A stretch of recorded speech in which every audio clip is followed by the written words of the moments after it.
이거 제보 들어온 거 복사해서 위원님들 나눠드리세요.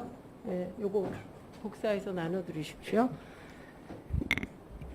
미국 연방 FCC가 공정성 원칙을 지금도 중시하고 있으며 방송사 승인에도 적용한다고 아침에 한 위원께서 말씀하셨습니다. 어제. 근데 FCC는 이 공정성 원칙을 1949년 도입했다가 1987년 폐지했다고 알려왔습니다.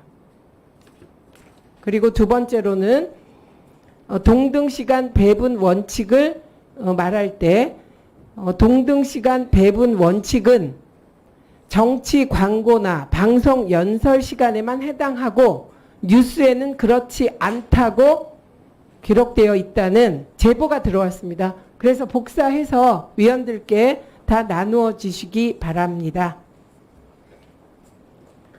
저 질의하겠습니다. 최승호 참고인 나와 계신가요? 예, 거기서 나오시죠, 뭐. 예.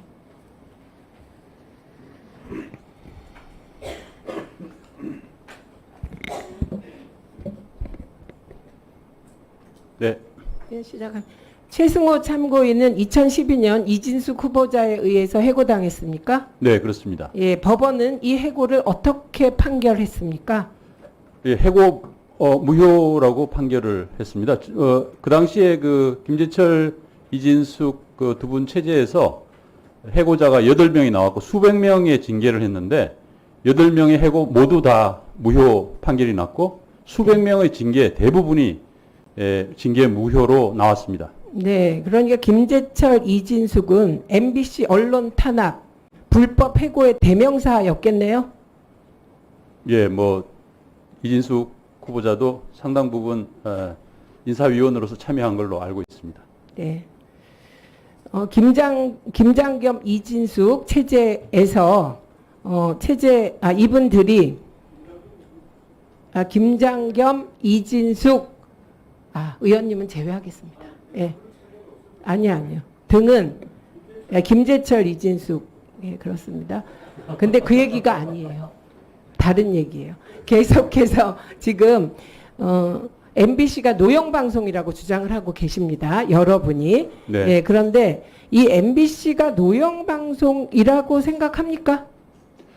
노영방송이라는 말은 굉장히 사실을 왜곡하는 표현이라고 생각합니다.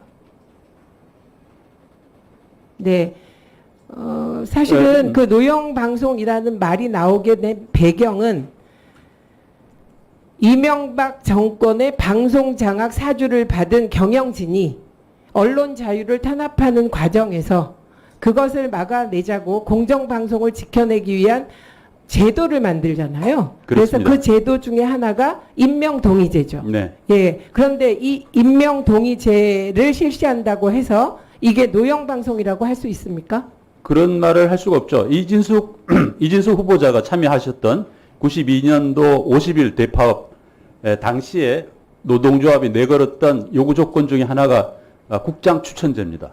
네. 국장 추천제고 그 이후로도 국장 추천제, 중간 평가제, 임명 동의제 많은 편집권 독립 조항들이 MBC 그 당시에는 기업별 노조였습니다. 언론 노조 체제가 아니고 이진숙 후보자도 함께 하셨던 그 노동조합에서 지속적으로 계속 요구를 했고 관철시켜서 그러한 체제가 결국은 이제 공정방송 조항들이 만들어진 것이죠. 그런데 그 공정방송 조항들을 자신이 만든 공정방송 조항들을 김재철 사장과 함께 때려부신 분이 이진숙 후보자다 이렇게 말씀드릴 수 있겠습니다.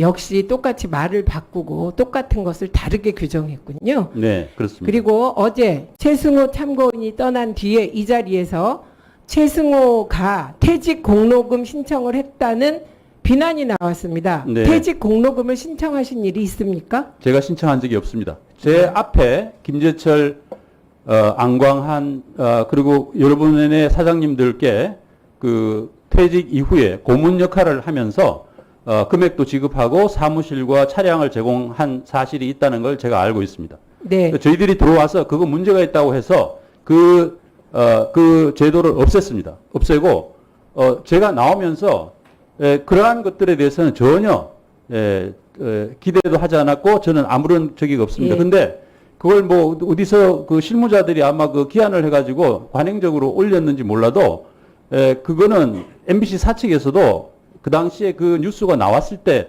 사실이 아니다 이렇게 부정을 예. 했는데 그게 어떻게 이 인사청문회 장소에서까지 그렇게 공적으로 운의가 되는지 제가 이해를 할 수가 없습니다. 예, 최승호 전 사장은 퇴직 공로금을 신청한 적이 없다. 이게 팩트죠? 없습니다. 네.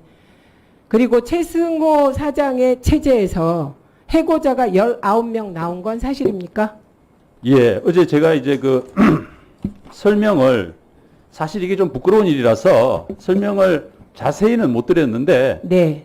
보신 분들이 조금 더 설명을 드리는 게 좋지 않겠느냐는 의견도 주셨습니다. 네. 근데 이때 사실 그 저희들이 19명이라는 숫자는 맞는데 네. 이분들 중에 사실 그 이전에 어떤 그 보도로 인한 어떤 그런 관계로 인한 어떤 그 해고나 이런 부분들이 그렇게 많은 건 아니고 상당 부분은 성희롱, 예산 규정 위반, 법인카드 사적 사용, 직무 외 영리 행위, 지인 채용, 뭐 이런 일들이 굉장히 많습니다. 이게 허위 학력, 회사 명예 실추, 채용 청탁, 뭐 이런 그 많은 것들이 대부분의 것들이 이런 사유들입니다.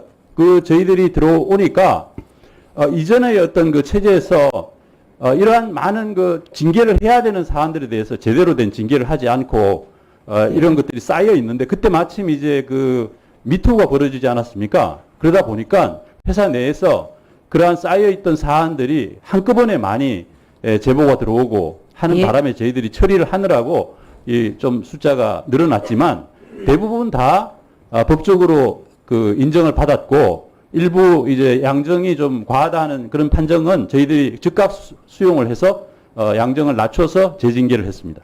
그러니까 19명이 최승호 체제에서 해고된 건 사실이다. 사실입니다. 그런데 그 해고 사유가 성희롱, 금품수수, 횡령, 허위 경력, 법인카드 사적 사용, 직무의 영리행위 등 정말 이건 시쳇말로 부끄럽게도 자범 수준의 비위들이 많았다 이 얘기하시는 거죠? 예, 많았습니다. 예. 다음으로는 국정원 문건 2008년 MB시대 국정원 문건에 대해서 질문 드리겠습니다. 네. 지금 이진숙 방통위원장 후보자가 홍보국장 재직 당시 MBC 담당 국가정보원 정보수집관을 만난 사실이 있습니까? 예, 그거는 저기 그 수사 자료에 네. 수사 기록에 그 당시 MBC 담당 국정원 그 IO가 이렇게 진술해 놓은 것이 있다는 것이 확인이 됩니다. 국정원 정보원 A씨가 이진숙과 식사했다. 이렇게 증언을 식사를 했습니다. 하면서 뭐 정보를 수집했다는 거고 네. 김재철 사장님과 뭐 우리 저 김장겸 그 당시 보도국장님이신가요? 하여튼 뭐 도 만나셨다고 돼 있고 가장 많은 게 아마 그 전영배 그 당시 그 기획본부장인 그분을 자주 만나셨던 것 같습니다. 네, 김장겸 위원님은 빼고 김재철 2회, 안광한 4회, 권재홍 5회 이렇게 되어 있습니다. 이거는 네네. 저희 얘기가 아니고 수사 기록에 아니 이걸 왜 반박합니까? 본인 위원님 질의 시간에 쓰세요. 제 질의 시간 이거 이따가 10초 더 주세요. 예. 이건 제 질의 시간에 질문하는 겁니다. 이건 반박이 아니라 본인 질의 시간에 하시면 됩니다. 예, 시작하겠습니다. 그래서 A씨가 수집한 정보를 토대로 국정원은 MBC 장악 문건을 만들었죠? 네, 그렇다고 되어 있습니다. 네. 그리고 그 MBC 장악 문건을 가지고 MBC에서 소위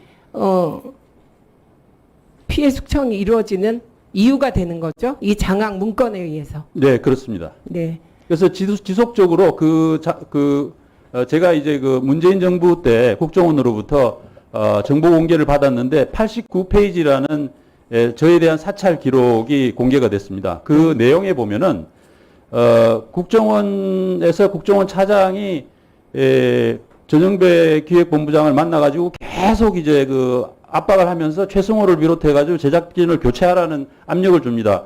그 좌파 연예인들도 교체하고 다 교체해라는 압력을 주는데 그러고 난 뒤에 이제 결국은 저를 이제 교체를 하는 것이죠. 저를 바꾸고 그 다음에는 그 국정원 그 정보관이 그것이 자기네 부서의 핵심 성과다 해가지고 자기네 그 성과라고 이렇게 보고하는 보고서 문안까지 저에게 공개가 됐습니다. 그러니까 결국은 그 당시 김재철 이진숙 체제는 국정원의 그러한 지속적인 압력과 그다음에 문서에 의한 어떤 그 방향성 제시와 이런 것들을 따라 가지고 노동조합을 탄압하고 공정방송을 탄압하고 언론 자유를 억압하고 이렇게 해서 그 결과로 결국은 노동조합이 170이라는 어마어마한 희생을 감내하는 파업을 할 수밖에 없었고. 네, 그리고 그 파업은 대법원에 의해서 불법 파업이 아니다. 그렇습니다. 라고 최종 판단을 받았습니다. 공정방송은 근로조건이다. 방송인의 네. 근로조건이라는 정말 너무나 새로운 판례를 남겼습니다. 그런데 우리 그 이진숙 후보자의 제가 볼 때는 공직자로서의 정말 공직 후보자로서의 문제점은 우리나라가 아무리 좌우의 갈등이 심하고 해도 서로 우리가 합의를 못해도 적어도 대법원 판결에 대해서는 저희들이 한 수 접습니다. 인정하고 대법원 판결이 나면 그래 여기서 접자. 이렇게 되는 건데 지금 대법원 판결에서 자기네들이 한 행위가 언론 자유를 탄압한 행위고 공정방송을 저해한 행위고 따라서 그 당시 파업이 다 정당했고 그러한 그 명백한 결론이 주어졌는데도 불구하고 지금도 정치 파업이라 그러고 그리고 네. 또 지금 그 확립되어 있는 어떤 그런 임명동의제를 없애버리겠다 그러고 지금 네. 방송 저 통신위원장이 되시면은 임명동의제를 없애버리겠다는 거 아닙니까? 네, 거기까지 하시고요. 네네. 네, 추가 질의하겠습니다. 네. 자, 이렇게 해서 저희가 첫 질의를 마쳤습니다.